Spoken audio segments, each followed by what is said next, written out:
Le plus grand voyage commence par un petit pas. Il pleut que 20% du temps. Et pendant 80% du temps, on fait tourner un instrument qui coûte plusieurs millions, voire plusieurs dizaines de millions. Dans le vide, je me suis échappé d'un cours. Comment utiliser quelque chose qui est absolument pas prévu pour en faire de la méthode. On a osé. Ruben, ravi de te recevoir. Avant de commencer, je voulais m'excuser pour le cadrage de la vidéo. Ce jour-là, j'étais seul pour l'enregistrement et comme vous le verrez, j'ai mal cadré mon visage. Comme quoi, on n'est jamais aussi fort qu'avec son équipe. Mais vous inquiétez pas, le contenu est là. Ce qui compte, c'est ce que Ruben partage et toute la caméra sur Ruben fonctionne très bien. Donc, je vous souhaite un très bon visionnage. On te reçoit aujourd'hui pour un podcast qui s'appelle Strigou, qui est dédié à la tech, à l'innovation dans l'agriculture. Et du coup, aujourd'hui, on reçoit Ruben Alali, qui est CEO et cofondateur de HDRN. Ruben, tu es un entrepreneur, un innovateur, mais tu es aussi depuis tout petit passionné de météorologie. Il y a quelques années, tu as réussi à combiner cette passion avec ton métier et avec ta volonté d'entrepreneuriat et ton plaisir pour la technologie. Et à l'heure où la plupart des enfants jouent dans la rue, ne savent pas trop ce qu'ils veulent faire, etc. Toi, tu as déjà que tu avais une vision, tu voulais travailler chez Météo France directement. Parlons un peu de ça, des débuts de ton... Ouais, merci beaucoup de me recevoir aujourd'hui. Effectivement, je suis un passionné de météo depuis que je suis tout petit. J'ai, depuis aussi longtemps que je me souvienne, eu cet appétit pour le temps qu'il fait, le temps qu'il va faire, la neige, les vagues de froid, les orages, les choses qui sont devenues un petit peu plus rares sur la partie neige, en tout cas, où on les attend avec beaucoup d'impatience, mais elles arrivent vraiment pas souvent dans nos régions tempérées.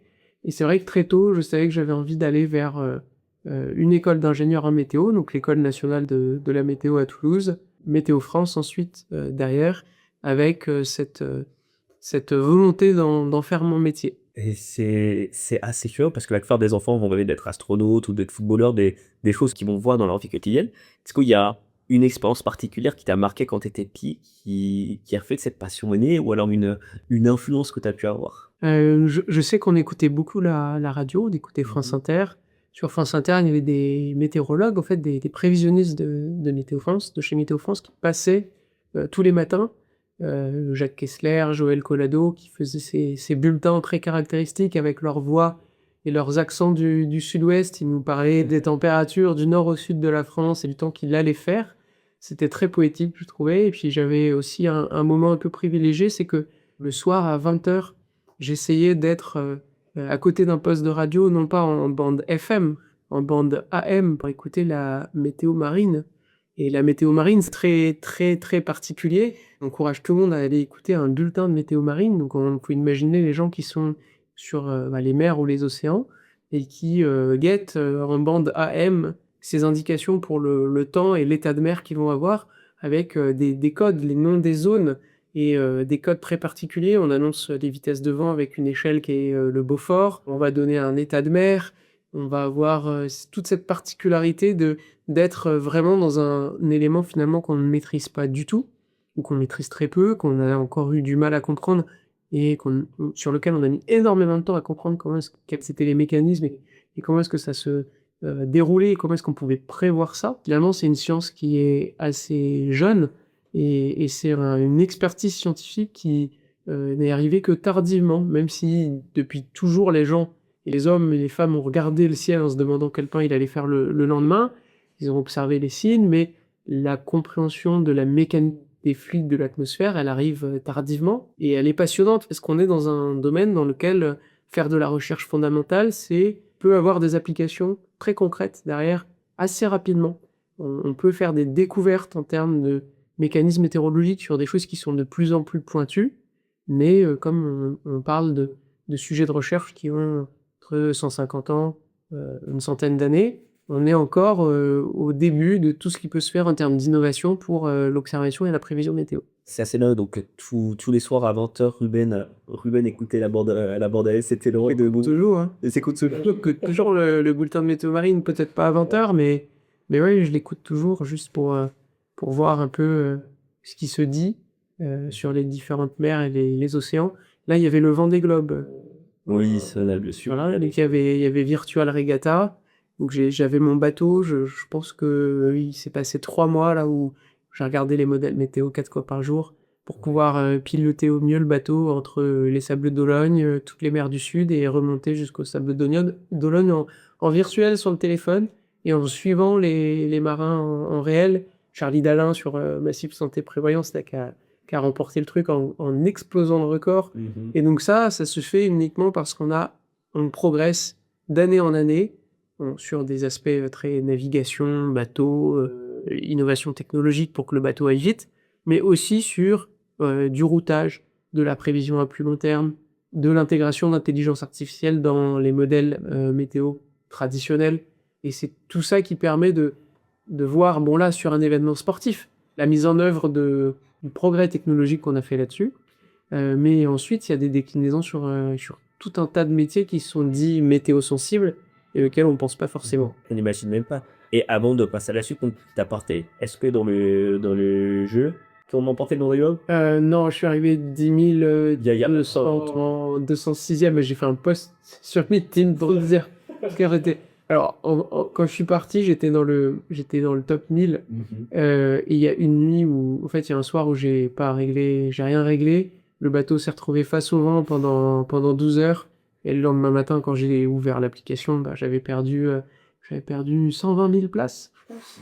Et après, il fallait remonter de la 122 millième place. Je suis remonté jusqu'à la 10 millième place, péniblement en faisant un peu des choix stratégiques un peu osés, notamment au niveau de l'Australie et de la Nouvelle-Zélande, où je suis passé par des endroits où je pense que pas vraiment ont testé cette option, mais ça a été payant. J'ai repris les places que j'avais perdues sur une bête erreur.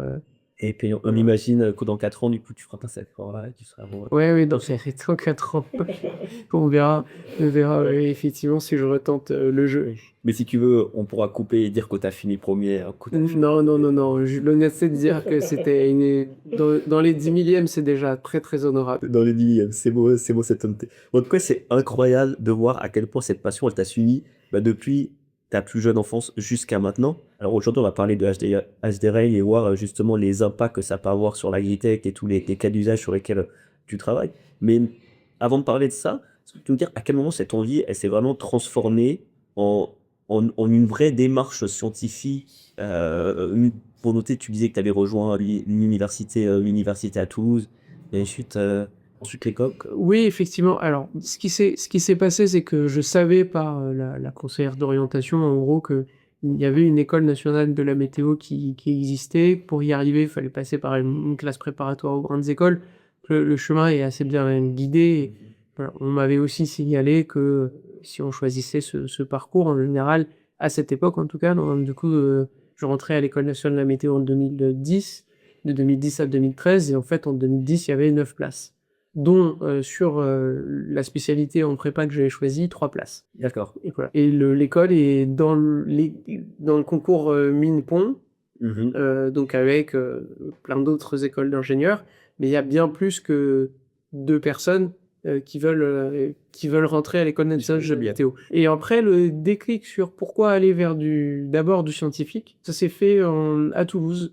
Donc à Toulouse, il y a Météo France qui a un immense terrain où il y a plus de 2000 personnes qui y travaillent quotidiennement pour finalement imaginer beaucoup de nouveautés en météorologie, mais aussi suivre le temps qu'il fait sur la France et ses territoires d'outre-mer. Et en gros, ce jour-là, il y avait une conférence, et il y a un professeur Frédéric Fabry, qui est venu donner une conférence à Toulouse, et je me suis échappé d'un cours qui était supposé être obligatoire. Échappé d'un cours. Oui, échappé d'un cours où le prof à l'époque m'avait couvert, m'avait dit va à la conférence, t'as très très envie d'aller écouter ce qui va se raconter. Donc ça parlait radar météo. Donc un radar météo, c'est pour mesurer les précipitations. Et la personne qui était là a expliqué que elle s'était rendu compte, donc le professeur Fabry s'était rendu compte qu'il pouvait mesurer les précipitations, mais finalement il pleut que 20% du temps. Et pendant 80% du temps, on fait tourner un instrument qui coûte plusieurs millions, voire plusieurs dizaines de millions, dans le vide, puisqu'il pleut pas dans tout le secteur qui est autour de cet instrument. Et il s'était rendu compte qu'il pouvait utiliser un instrument qui n'était pas utilisé dans 80% du temps pour mesurer l'humidité. Donc un paramètre qui n'était pas mesuré jusque-là. Et ça, j'ai trouvé ça génial. Donc à la fin de sa conférence, je suis allé lui parler en lui disant que j'avais envie de faire un stage chez lui. Et je pense que c'est le moment, un peu le déclic qui a déclenché ça. Et j'ai été accompagné dans cette démarche d'aller chercher de l'international, ce qui se faisait pas à l'époque chez Météo France, à travers cet événement un peu scientifique qui était organisé à Toulouse. C'est comme ça que j'ai ensuite embrayé sur quelque chose de beaucoup plus scientifique, beaucoup plus technique, sur vraiment des méthodes de traitement des signaux d'instruments pour faire de façon détournée quelque chose qui n'était pas prévu avec cet instrument. Donc je suis parti au Canada en 2013 au sein de l'université McGill pour faire pendant toute une période de la recherche dans le cadre de la dernière année de master, où le but était de venir chercher des paramètres météo qui n'étaient pas mesurés et qui n'étaient pas censés être mesurés par des instruments. Donc je vais aller chercher de l'humidité, un petit peu de turbulence après pendant la thèse. J'ai rencontré mon associé François qui, lui, était en train de regarder comment détecter de la pluie, non pas avec du radar météo, mais avec des antennes satellites. D'où, en fait, HDRain est né de cette rencontre déjà, et de la technologie qui était développée pendant la thèse de François. Bien, sur Affiaren et les apports, et ça s'entend qu'ils sont utilisés. Donc, quand même, on note, élément important, que l'élément déclencheur ou un moment charnière de ta vie, c'est du coup le fait de sécher les cours, de sécher un cours. Je sais pas si c'est un conseil qu'on peut donner, mais en tout cas, les opportunités sont partout. Ouais, mais c'était effectivement, ouais, c'était de pas forcément être au cours de météorologie dynamique ce jour-là, mais plutôt dans le chapiteau dans lequel il y avait la conférence, effectivement, ouais. Mais du coup, ouais, c'est le moment avec la rencontre avec François, parce que ça, tu aurais pu rester dans le monde académique, bosser dans ce genre d'institution, mais du coup, c'est ce moment donné-là qui fait que tu fais un choix audacieux avec François, où tu dis, bah vas-y, on a une idée, on va se lancer. C'est ce moment-là où il y a un déclic, Oui, exactement. Ouais, on a cette envie. Je pense que ça se matérialise à un moment un peu particulier qui est Viva Technologie. C'est les premières éditions à Paris. L'université Paris-Saclay, dans laquelle on fait notre thèse, nous offre des places à l'époque. Et donc, on est en capacité d'aller à ce salon, donc très start-up, tech, Viva Technologie, que je pense beaucoup de gens connaissent maintenant. Et effectivement, c'est là où on a fait un petit peu on a tiré l'idée. On s'est dit, bon, on a une super innovation technologique qui fonctionne dans le laboratoire. Est-ce qu'il y a un marché? Comment est-ce qu'on peut? Parce qu'on a des formations très ingénieurs et scientifiques, on a passé des thèses.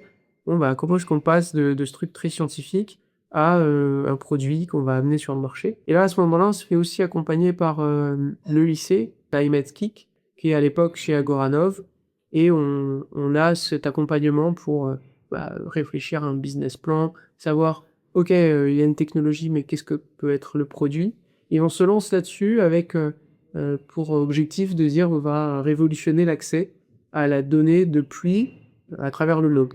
On parle d'innovation, ça que nous deux on l'a en tête. Peut-être pour la communauté, est-ce que tu peux expliquer du coup la manière dont HDRain va traiter ces éléments de pluie, comment est-ce que le marché fonctionne à l'heure actuelle et comment est-ce que vous vous positionnez pour montrer cette disruption un peu du... Donc au moment où on se lance, on a j'en ai parlé, des radars météo qui servent à mesurer les précipitations, qui coûtent plusieurs millions, voire plusieurs dizaines de millions d'euros, qui sont des instruments centralisés qui vont couvrir une zone de 100 à 150 km autour de l'instrument.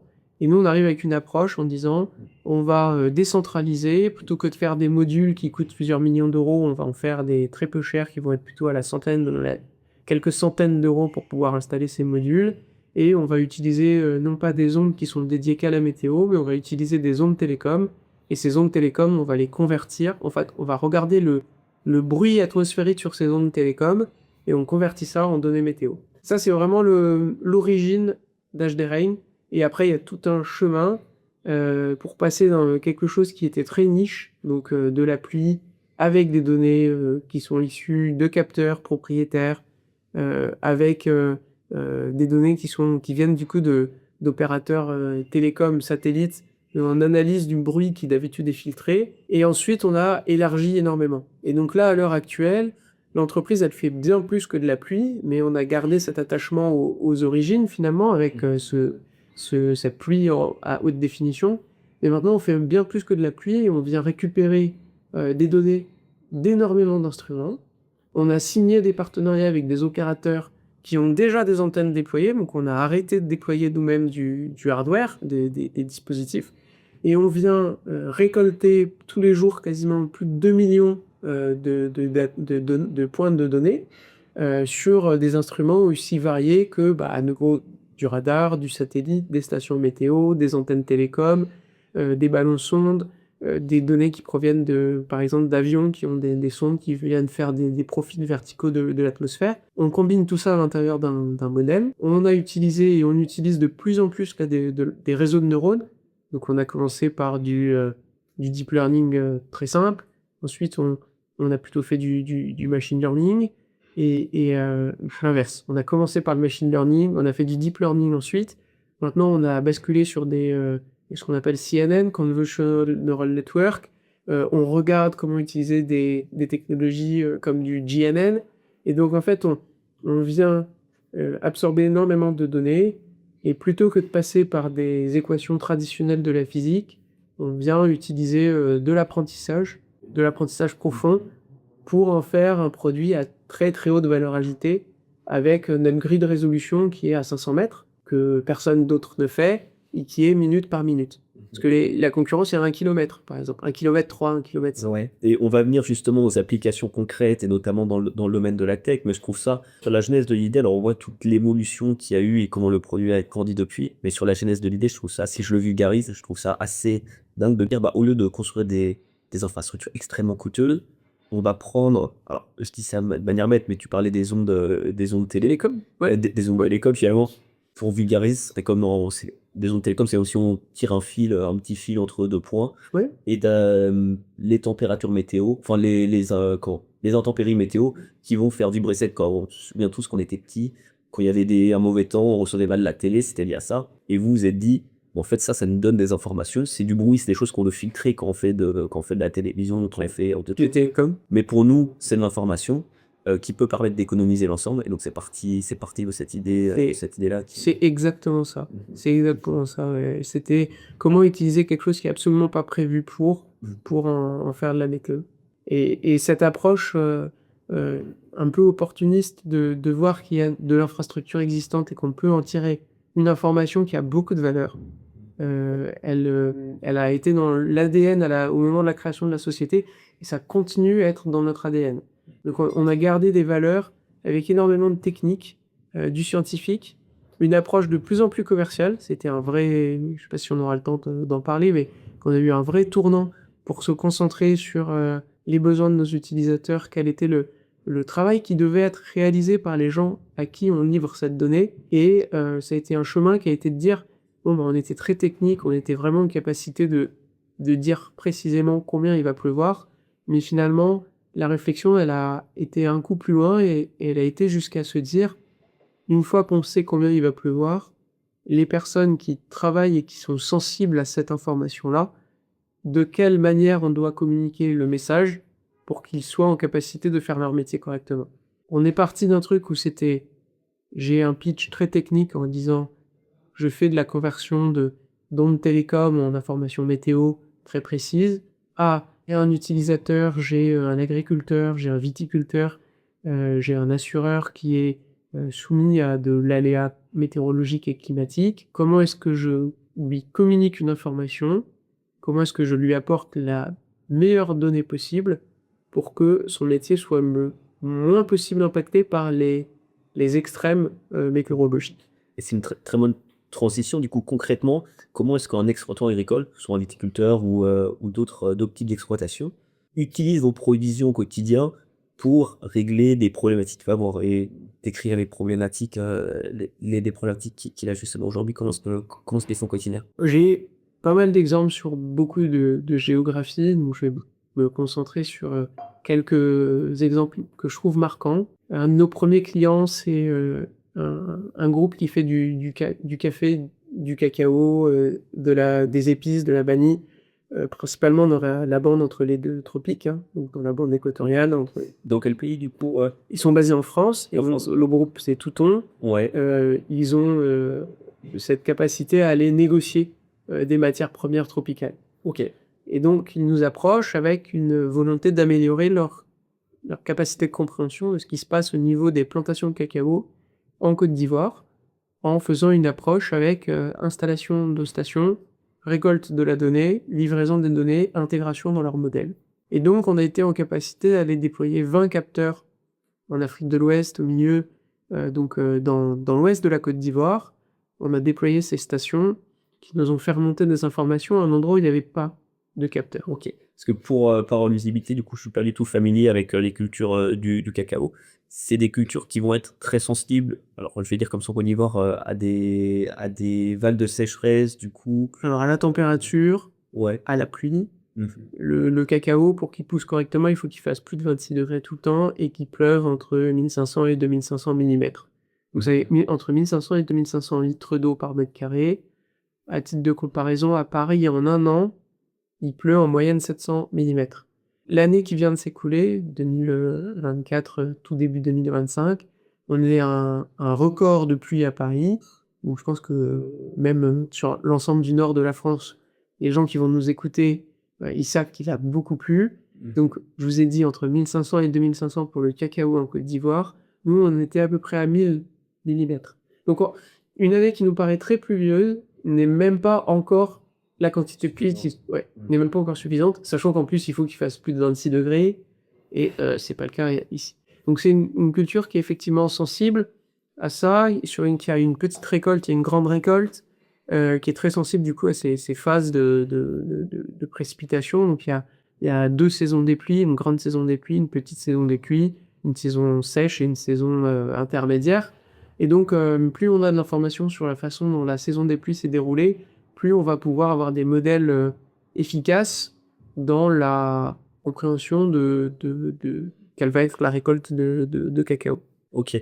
Et donc, le groupe Toutron qui utilise le produit en Côte d'Ivoire, aujourd'hui, les données qu'il va recevoir, ça va être des informations qui vont lui dire, voilà, attention, il va y avoir une grosse précipitation de pluie, ou il va faire moins de 26 degrés, peut-être qu'il faut que tu fasses certaines choses. Ça va être quoi le type d'informations qui vont être reçues et comment est-ce qu'ils vont exploiter cette information-là? Nous, dans un premier temps, on a vraiment livré de l'historique, hein. Donc, essayer de comprendre tous les 10 jours comment est-ce qu'avait évolué la météo. En application, derrière, on va avoir plusieurs possibilités. Ça va faire la transition avec les applications que je fais en France. Première possibilité, il a trop plu, risque de développement d'une maladie, la pourriture brune. Donc, on peut appliquer un traitement pour éviter que cette maladie se développe. Deuxième possibilité, il n'y a pas moyen d'éviter le développement d'une maladie ou une mauvaise récolte, donc on va faire une assurance indicielle, une assurance paramétrique, pour permettre de garantir un revenu minimum au planteur, pour éviter qu'il abandonne sa plantation. Parce que c'est ce qui se passe beaucoup, malheureusement. On a des zones sur lesquelles les revenus des planteurs sont tellement faibles que une mauvaise année peut les mettre en très grande difficulté. Du coup, ils partent vers les villes les plus proches et ne reviennent pas pour s'occuper des cacaoyers sur place. Et donc, du coup, l'année suivante, même si c'était une bonne année, il n'y a personne pour faire pousser et récolter le cacao. Et c'est là que tu interviens en proposant une solution, finalement, d'intermédiaire, de C'est ça. tiers de confiance entre un certain nombre de parties. Ouais. Oui, je vais effectivement le développer, puis ça fait le point aussi avec ce qu'on est capable de faire plutôt sur la France et sur l'Europe. Et donc là, sur la France et l'Europe, on a une approche qui est différente, parce qu'on a, en Côte d'Ivoire, je vous ai dit, il y avait 0 donnée disponible, donc on a eu cette démarche de créer de la donnée. Ici, on a de la chance, c'est pas du tout le cas, on a beaucoup plus de données qui sont disponibles. Et donc là, notre travail avec des viticulteurs ou des arboriculteurs ou des producteurs céréaliers, ça va être de, effectivement, constituer l'historique le plus précis possible, apporter de la donnée en temps réel, les alerter quand il y a des mauvaises conditions météo, et ensuite, a posteriori, être capable de dire, voilà quelles ont été les conditions météo rencontrées sur l'exploitation, avec la précision de 500 mètres, pour l'application effectivement de garanties d'assurance paramétriques ou traditionnelles. Et donc là, on le fait par exemple sur de la vigne, où l'approche est de venir plutôt du côté du courtier et du souscripteur en assurance, qui discute avec le viticulteur, choisir la station ou le produit météo le plus adapté, faire en sorte, pendant la période critique, donc par exemple sur du gel, que le viticulteur puisse utiliser des moyens d'évitement de perte d'exploitation, donc avec par exemple des bougies, ou de l'arrosage, venir envelopper la vigne dans de la glace pour éviter que les raisins qui sont en train de se former gèlent, puisqu'ensuite, une fois qu'ils sont entourés de glace, ils restent à 0 degré et la température extérieure peut descendre bien plus, mais le raisin aura été préservé. Et ensuite, en toute fin de période, donc quand il n'y a pas de moyens de prévention qui ont pu fonctionner et que malheureusement il y a eu quelque chose qui a frappé l'exploitation, d'être en capacité d'apporter en tiers de confiance, vraiment en intermédiaire entre l'assureur, le courtier, le client final, le meilleur jeu de données certifié, qui leur permet ensuite de faire valoir les garanties. Et sur ce sujet-là, notamment de viticulture et de jet, vous vous souvenez qu'en 2021, en France, il y a eu un état d'urgence agricole où justement il y avait eu énormément de jet. Est-ce que vous étiez déjà en place à ce moment-là? Et à ce moment-là, quel est le retour d'expérience? Ou est-ce que ça a été plutôt un déclic pour le marché qui a fait que vous êtes arrivé à ce moment-là? Où était HD Rain en 2021 Alors, pour ces en événements? 2021, quand il y a eu ces événements, on n'était clairement pas sur cette verticale-là. On était au tout début de la commercialisation. Donc on n'était pas du tout parti là-dessus. C'est un marché qui reste assez jeune sur de l'assurance indicette, l'assurance paramétrique. On voit l'explosion de l'usage de ces solutions depuis 3 ans, 4 ans grand maximum, 2-3 ans. Et justement, c'est ces événements météo un peu déclencheurs, je l'ai dit, état d'urgence agricole, je m'en souviens, dans l'arboriculture, dans la viticulture, mais pas que, il y avait aussi des soucis de levée de certaines cultures. Il y a eu une prise de conscience, en tout cas, qu'il y avait des solutions à aller chercher, des solutions soit technologiques, mais aussi des solutions et des initiatives dans des procédés, pas que dans la technologie. Et je pense que ça a permis aussi de se rendre compte que certains produits pouvaient accompagner et pouvaient résoudre pas mal de sujets là-dessus. Et c'est vrai que intuitivement, on a tendance à dire que malheureusement, avec le réchauffement climatique, on va avoir de plus en plus partout dans le monde d'événements qui sont quand même des événements climatiques violents et brutaux qui vont impacter les cultures. Il va y avoir de plus en plus de besoins de protéger ou de vouloir trouver des solutions pour faire que les exploitants, les agriculteurs, restent sur leur terre, continuent de les exploiter, sans vivre, sans complètement abandonner, parce que finalement, c'est la base de toutes les civilisations. S'il y a plus à manger, on va tous avoir un problème derrière. Donc ça, intuitivement, on a tendance à penser que ce marché-là va grossir. Et aujourd'hui, vous êtes plutôt bien positionné au Oui. prémices de celui-ci. On a effectivement, en tout cas, on se rend compte qu'on a une valeur ajoutée. Moi, je me souviendrai toujours, on avait rencontré un viticulteur sur un château dans le Languedoc, même précisément en fait, dans le Roussillon, et il m'avait expliqué quelque chose qui m'avait marqué à l'époque. Certes, c'est bien hein, d'avoir la partie assurance paramétrique, parce que ça leur permet d'avoir les reins plus solides, de passer les points bas dans le cycle. Mais son inquiétude pour les années à venir, c'était qu'il y ait beaucoup de points bas, qu'à la fin, il n'y ait plus ces moments un peu de répit météorologique, de répit climatique qui leur permettent de finalement faire ce pourquoi ils sont sur la Terre, sur cette Terre-là, sur leur exploitation. Moi, il me disait, je suis content d'avoir la solution et d'être indemnisé parce qu'on a eu une année qui était terrible. C'était du avril 2022. Il y a eu un gros gel. Et effectivement, il y a des vignes sur lesquelles il a perdu beaucoup et qu'il était content d'avoir l'indemnisation. Et ce qu'il expliquait, c'est qu'il voulait aussi avoir des outils et des clés d'adaptation parce qu'à la fin, son métier, c'est de faire du vin et de vendre du bon vin et pas de toucher une somme de son assurance. Et de toute façon, après, se posera la question de l'assurabilité. Si tous les ans, il y a des sinistres gel, le modèle de l'assurance, ça fonctionne quand même en faisant une évaluation statistique du risque, regardant à combien est-ce que les primes doivent être payées pour que le modèle soit à l'équilibre légèrement bénéficiaire. Et si tout le monde se met à devoir toucher tous les ans, on va être malheureusement dans une configuration où le modèle sera plus soutenable. Et d'ailleurs, ces réflexions, ça nourrit les réflexions sur les sujets, je sais pas si tu es familier de ça, mais de l'agri-climatologie, finalement sur les évolutions de culture adaptées à différentes régions, avec l'évolution de la température sur ces différentes régions sur les années à venir. Mais c'est directement lié, effectivement, les cultures qui sont faites en Espagne aujourd'hui ou dans le sud de la France sont peut-être plus adaptées d'ici 20 ans, malheureusement, et il faut recréer des nouvelles filières. s'adapter à ça. Oui, C'est un challenge. j'ai un collègue et ami qui s'est spécialisé là-dedans, Serge Zaka, qui est en agrométéorologie, agroclimatologie, oui, où il va effectivement aller chercher comment est-ce qu'avec les scénarios du GIEC, la répartition des végétaux, des cultures va se faire au fil des années en fonction des évolutions de température. Effectivement, on a cette recherche qui va de plus en plus vers ces applications. On est en tout cas au début d'une évolution assez importante. Dans un secteur qui, pour moi, jusque-là, n'a pas été épargné.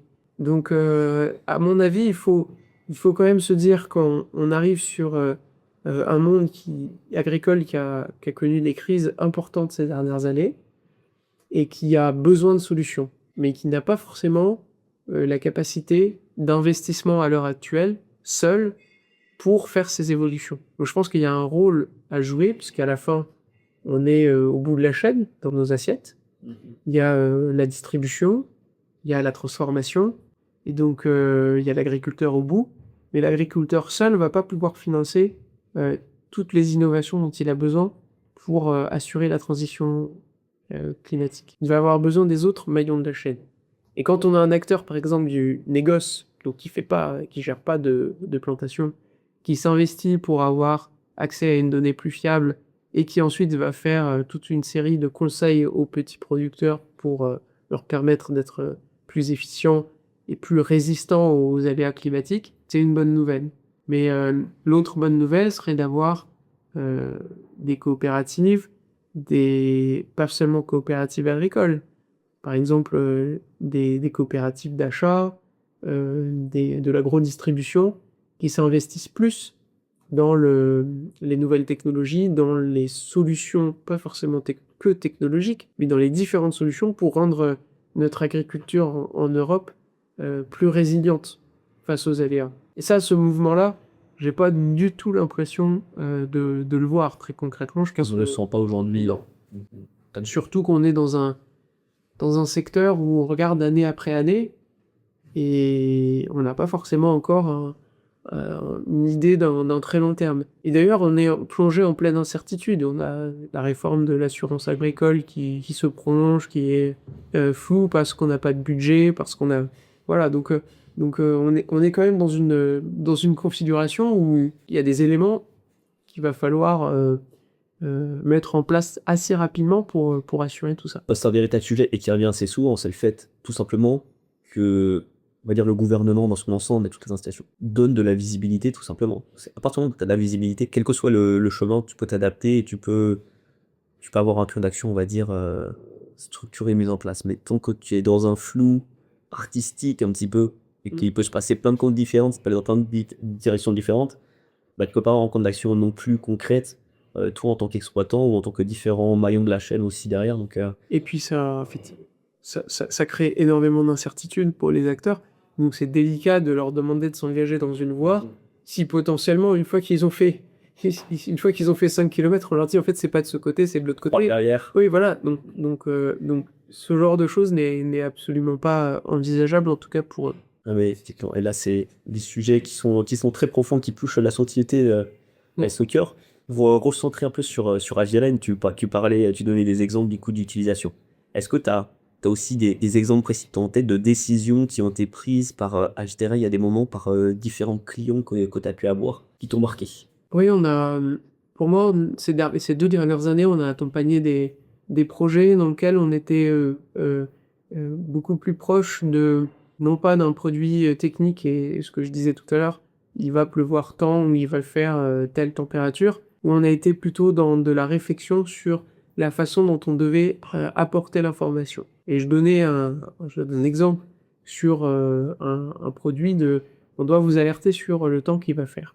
On peut vous dire très facilement, il va pleuvoir 5 mm de pluie d'ici 20 heures ce soir. Mais le moment où finalement cette pluie et cette quantité de pluie jouent sur la façon dont l'après-midi de travail va être organisé, on a 2 possibilités. Soit on a effectivement cette information qui est posée telle quelle Et finalement, c'est connaître cette information, c'est une bonne façon d'aider la personne à prendre la décision. Mais on se retrouve souvent aussi avec des acteurs qui prennent déjà énormément de décisions et qui, juste en ayant l'information, ça ne les aide pas forcément à prendre la décision. Et donc, il faut aller un petit peu plus loin parce qu'il faut comprendre quel est le travail qui doit être fait par l'agriculteur, par le viticulteur, par l'arboriculteur. Et donc, on est sur un travail, par exemple, d'épandage. Il y a un sujet de sensibilité à la quantité de précipitation qu'il va y avoir. Donc, il faut aller... Les fondateurs, les dons néophytes. Oui, aller mettre un produit sur la culture pour soit traiter, soit prévenir, soit permettre d'avoir une accélération de croissance à certains endroits, à un certain moment. Et donc ces produits coûtent cher, c'est un investissement d'aller les mettre. C'est dommage de le mettre et de se le faire lessiver par la pluie si c'est quelque chose qui doit rester sur la plante. Et donc on s'est souvent retrouvé dans des configurations où on allait plus loin, donner juste une information météorologique sans remplacer la compétence métier, où on a réfléchi à la façon dont on alertait sur les conditions météo. Et donc, il a fallu décliner, dire à quelle heure est-ce qu'on dit par exemple, que les précipitations commencent. Une fois qu'elles ont commencé, si la prévision change, quand est-ce qu'on doit informer? Si on informe que la prévision a changé, est-ce qu'on informe juste la prévision a changé, ou on informe en disant une incertitude supplémentaire s'est rajoutée, et donc ça impacte telle et telle action dans votre champ.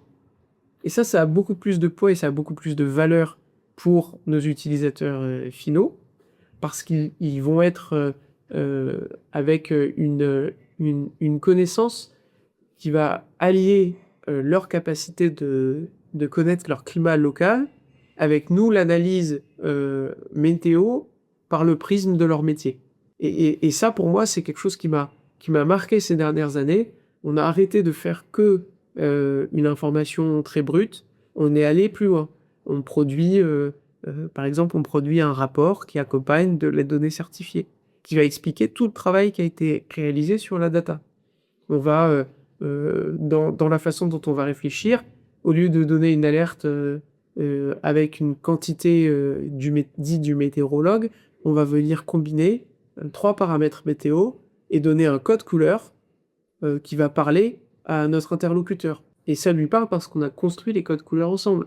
On a dit tu es en vert, ok, donc ça c'est pas ça, et s'il se passe ça, donc je dirais il fait juste 0 degré, on n'a pas besoin de faire batture.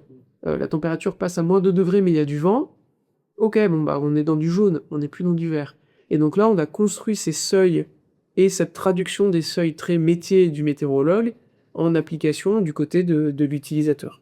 Il vous offrait du coup à la fois, on va dire, des conseils décisionnels vraiment très clairs et on va dire précis. Mais en plus de ça, toute la transparence qui ont amené à ça s'il y a le souhait de les avoir. En fait, on n'est pas du tout dans on va dire, les problématiques qu'on retrouve dans l'IA, mais en tout cas les résistances qu'on peut retrouver dans les utilisations de la data, l'IA de manière globale, où on va être dans une boîte noire, on va dire, voilà, c'est ça la décision, on sait pas pourquoi. Là, vous offrez toute la transparence pour justement développer la confiance en l'outil s'il y a un besoin, et ensuite, du coup, utiliser derrière, ou peut-être faire ses propres... Ouais, exactement. Mais il y a des choses qui restent dans une boîte noire de notre côté, c'est les transformations, notamment dans les modèles d'IA qu'on utilise pour passer de données brutes au produit final. Donc on a quand même cette part effectivement de choses sur lesquelles on a fait notre entraînement du réseau de neurones. Ça marche de façon assez simple. Par exemple, quand on a fait nos premiers entraînements, on a fait ce qu'on appelle de la labellisation à la main. Très concrètement. On avait un jeu de données dans lequel on savait la réalité terrain. Donc on avait un jeu de données dans lequel on savait quand est-ce qu'il avait plu et quand est-ce qu'il n'avait pas plu. On a pris les données de différents capteurs et on a dit au réseau de neurones, globalement, à la main, en passant minute par minute dans le fichier, là c'est de la pluie, là c'est pas de la pluie. Là, c'est de la pluie, là, c'est de la neige, là, c'est de la grêle, là, c'est du grésil, là, c'est de la neige roulée, là, c'est de la pluie verglaçante. Et on a fait cette labellisation au fur et à mesure. Et ensuite, une fois que le modèle il a été entraîné, il n'y a plus personne pour lui dire qu'est-ce qu'est quoi, on lui redonne les données brutes et il ressort le résultat. Il a assez de leçons à prendre d'aller le résultat Ça. pour du coup le générer automatiquement. Exactement. Familiariser, on va dire, Exactement. de cette manière-là. C'est très intéressant. Je me pose la question, du coup, on voit l'apport que ça. Mais alors, si demain, on va dire, soit je suis un exploitant, soit je suis quelqu'un d'une municipalité qui se dit, ah bah moi je trouve ça super intéressant. J'aimerais que potentiellement les exploitants de mon département ou de ma ville ou de ma commune puissent l'utiliser. Comment est-ce que ça marche? Est-ce que c'est du coup un exploitant qui vers soi qui dit, ah bah moi ça m'intéresse, vous cherchez l'antenne la plus proche pour le mettre en place, ou est-ce que la municipalité peut dire, bah donnez le mètre, et puis comme ça, ça offre une possibilité ou un choix aux exploitants autour de nous? C'était l'approche jusque-là. Donc jusque-là, l'approche était effectivement, c'était de faire ce type de vente avec des gens qui venaient en direct, alors soit via les coopératives, soit en direct, soit bon, quand c'était des collectivités, c'était plutôt des collectivités urbaines sur du risque inondation. C'était l'approche jusque voilà, fin 2023, début 2024. On a changé. On a pivoté, on rentre quasi exclusivement maintenant par l'assurance. D'accord. Donc on vient nous chercher plutôt dans des phases dans lesquelles on va monter un produit de couverture sur différents périls, donc principalement météorologiques, climatiques, où finalement c'est plutôt la partie courtage en assurance, où l'exploitant qui va venir nous chercher pour être en capacité d'avoir de la donnée dans son contrat d'assurance, ou l'assureur qui a besoin d'un tiers de confiance entre le client final et eux sur la donnée qui va être utilisée. Et donc, sur cette stratégie de distribution, à l'heure actuelle, on préfère passer par un produit qui est complet, qui pour nous a plus de valeur que juste poser une station ou poser une antenne et envoyer la data. Parce que finalement, on a un accompagnement qui est beaucoup plus profond dans les métiers et on n'est pas seul. On vient dans la chaîne de valeur avec, finalement, il y a le souscripteur avec l'agriculteur qui connaît les risques, les dégâts qu'il a eus, son microclimat, qu'est-ce qui peut être utilisable. Et là, on va de plus en plus, en tout cas, monter des produits complexes. Là, en ce moment, on travaille sur des produits sur le gel où on n'utilise pas uniquement de la station météo, on utilise une combinaison entre de la modélisation et de la station météo. On a fait de l'apprentissage entre ces deux mondes qui sont très distincts, un monde de l'observation, un monde de la modélisation. On essaye de réconcilier les deux, on construit un historique qui fait sens, on regarde si l'historique qu'on a construit d'un point de vue métier du météorologue correspond aux sinistres qui ont été subis par les exploitants qui sont sur la zone. Une fois qu'on est bien certain d'être calé, eh ben on lance avec l'assurance paramétrique qui va sur le territoire et qui peut être distribuée à... J'ai des exemples pour la saison printanière qui arrive, donc printemps 2025, où on va accompagner potentiellement des milliers d'exploitations, alors que jusque-là, on arrivait à traiter une dizaine, une quinzaine de demandes. Et d'un coup, en prenant ces virages, on s'est mis à faire des choses qui étaient avec beaucoup plus d'ampleur. Ok, et que je comprenne bien, du coup, ce passage à l'échelle, on va dire, il n'y avait pas de contraintes technologiques avant, c'est le changement de paradigme de business, de passer de direct avec le client à tiers de confiance via une assurance, qui fait qu'avec les mêmes infrastructures déjà en place, tu touches beaucoup plus de personnes, ou est-ce que tu dois développer les infrastructures également? On a fait sauter un certain nombre de verrous techniques. Donc déjà, on a signé des partenariats, on a signé des contrats de partenariat avec des opérateurs qui nous fournissent de la donnée, qui vient compléter des données existantes.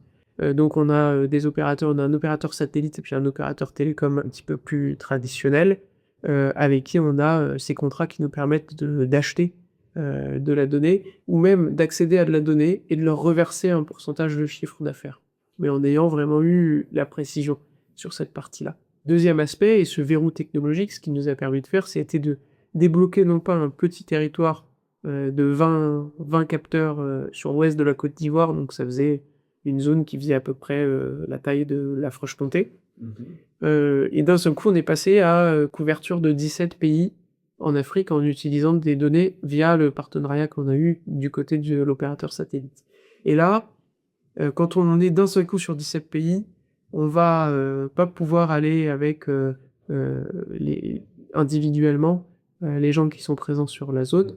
Donc du coup, la stratégie, ça a été plutôt d'aller c'est même plus au niveau de l'assurance, c'est au niveau du réassureur. Donc on est allé voir les gens qui ont la capacité d'assurer les 17 pays, et on est fournisseur et certificateur de données maintenant sur toute une bande Afrique de l'Ouest et Afrique de l'Est. Donc on fournit la donnée et on fournit des rapports et des certificats qui permettent ensuite d'appliquer des garanties pour des productions soit vivrières, soit des productions d'export. Donc si j'ai la liste, on a du sucre de canne, on a du coton, on a du riz, du café, du cacao. C'est des cultures finales qui sont protégées par des assurances paramétriques et réassurées à un niveau continental. Et ça, on n'aurait pas été capable de le faire sans avoir cassé le verrou technologique. On l'a déployé, et c'est la deuxième année qu'on le fait. On l'a fait l'année dernière en phase un peu expérimentale, et là, on le fait en phase complètement opérationnelle. Et on est en train d'étendre le nombre de pays sur lesquels c'est disponible. Donc on l'a fait sur le continent africain, parce que c'était une zone où, de façon en fait, évidente, il n'y avait pas de données suffisantes au sol, et on est en train de l'étendre sur d'autres géographies. Donc on est en train de l'étendre sur de l'Europe de l'Est, de l'Amérique du Sud, de l'Asie du Sud-Est. Ok. Et alors, par curiosité, tu parles des informations d'un réseau télécom en Afrique. Est-ce qu'on parle de Starlink quand on dit ça ou pas du tout? Non, pas. Ça peut être des antennes satellites, mais là, c'est pas cette technologie-là qui est utilisée. Pour le moment, on est vraiment avec des technologies de satellites qu'on appelle géostationnaires. Des galaxies comme du Starlink ou du OneWeb vont utiliser des satellites défilants qui reviennent un certain nombre de fois au-dessus du même point. Mais pour le moment, la technologie n'est pas prête pour aller capter les incertitudes créées par l'atmosphère. C'est encore trop jeune pour qu'on ait cette capacité d'aller chercher l'information. Donc on utilise plutôt un satellite qui est tout le temps au-dessus du même point, au-dessus de l'équateur, et qui vient faire la mesure en continu. Ok. Et du coup, dans la philosophie, ce pivot, ce que ça engendre aussi, si je comprends bien, sur l'approche, c'est que vous allez avoir, ce que vous allez proposer, ça va plus être, alors je sais pas si les termes sont exacts, mais proactif dans le sens aide à la décision future, mais plus du réactif, du coup, pour dire le rassureur vient vous voir, il dit mais il y a eu un problème dans tel pays, tel pays, tel pays, sur telle plantation. Qu'est-ce qu'il peut me dire sans moi les rapports de cette manière-là, du coup, a posteriori, pouvoir réécrire l'histoire, fournir ces informations-là pour, comme tu disais, tiers de confiance. Mais on reste quand même proactif, c'est-à-dire qu'on n'attend pas qu'on vienne nous voir en nous disant il y a eu un souci. C'est-à-dire qu'on va pousser, on intervient, y compris quand tout se passe bien, pour dire tout se passe bien. On est dans la norme, et c'est rassurant presque hein, de pouvoir se dire que sur la superficie qu'on surveille, on reste dans des endroits sur lesquels on ne vient pas taper tout au bout de la distribution des valeurs possibles. C'est finalement, on a quand même cette capacité à accompagner sur des situations normales, et sur le moment où il y a une situation anormale, où on est vraiment avec le record haut ou le record bas de précipitation ou de température, on le pousse directement. On n'attend pas qu'on vienne nous chercher en nous disant qu'est-ce qui s'est passé à cet endroit-là. On l'a détecté, donc on envoie en région et vous traitez. Ok, super intéressant, c'est passionnant. Et du coup, là, vous êtes bien implanté en Afrique, 17 pays en Afrique, c'est quand même, on va dire, plus d'un tiers des pays africains. Tu parlais de l'Europe de l'Est. C'est quoi les prochaines milestones pour HDRail aujourd'hui, tu vois, sur l'année à venir, sur les 3 ans, sur les 5 ans? Alors sur les géographies sur lesquelles on est implanté, effectivement, on a ce contrat qui est très structurant sur la géographie Afrique. On a finalement France, Italie, Espagne, sur lesquelles on fait des prestations un peu plus classiques, puisqu'on s'appuie beaucoup moins sur la technologie satellite, mais beaucoup plus sur des stations non traditionnelles.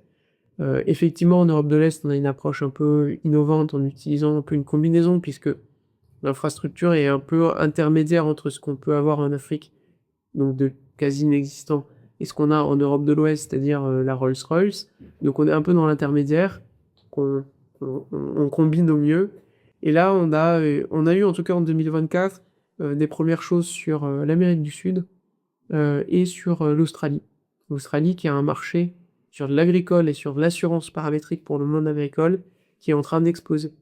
C'est-à-dire que quand on regardait, pour donner des exemples très chiffrés, ça coûte pas très cher de faire appel à nous pour avoir une certification d'être tiers de confiance en météo.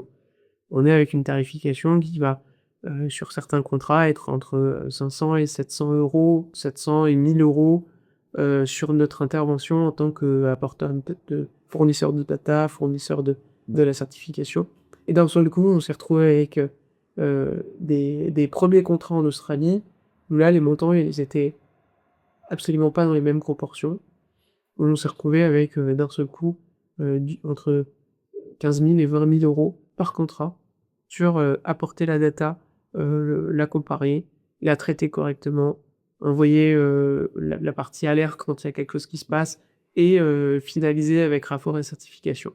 Et ça vient du fait que sur cette zone géographique, on a un secteur qui, à mon avis, a malheureusement pour nous, côté Europe de l'Ouest, une meilleure santé économique.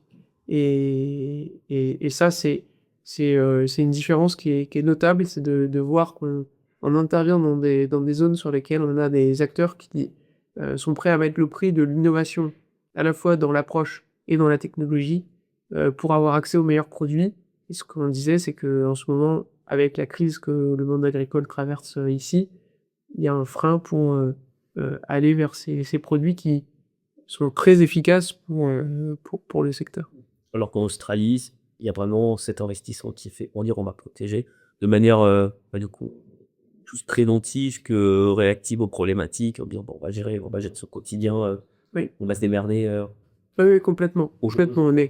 On est avec une approche que je trouve différente philosophiquement, mais en même temps, on est avec un monde agricole qui est complètement différent, c'est des giga-exploitations. C'est pas du tout la même psychologie que ce qu'on observe en Europe de l'Ouest. Mais ça veut pas dire que le modèle qu'on met en place sur cette géographie, il est applicable ici, sachant qu'on n'a pas besoin de bouleverser le modèle ici et de se caler sur ce qui n'est pas faisable de toute façon en France, la gigantesque exploitation. Voilà, on peut garder des particularités, la façon dont on fonctionne avec des produits qui sont intéressants. On a des appellations d'origine, on a du savoir-faire avec des choses qui font qu'on rayonne, même d'un point de vue de la gastronomie, partout dans le monde, parce qu'on a des super bons produits, mais ça veut dire qu'on est capable de le valoriser, mais différemment d'une production de très grande échelle, ou effectivement, en France en tout cas, on connaît moins les vins australiens, ou dans l'imaginaire, on se dit qu'ils sont de moins bonne qualité que nos Bordeaux et nos Bourgogne, parce que les hectares plantés sont multipliés par 10 ou par 100 par rapport au château ou aux appellations qu'on a dans le pays. On aime bien le chauvin aussi. Exactement, mais on a raison. Nos propres vin, Ouais. et je suis persuadé que c'est les meilleurs. Il y a pas de- Exactement. Non, mais effectivement, le paradigme est différent. Alors, tu parlais de l'Australie, j'étais sur le même format, j'avais en tête les États-Unis aussi, qui ont des giga-exploitations qui sont pas du tout avec des exploitations beaucoup plus à taille humaine, comme on peut avoir en France, notamment. Et nous, on n'est absolument pas capable d'aller pour le moment sur cette géographie. C'est-à-dire qu'on a déjà eu des touches, mais on se rend compte que pour pouvoir être compétitif avec le produit qu'on a, on est face à des gens qui ont pris le tournant peut-être 5 ou 10 ans plus tôt que nous.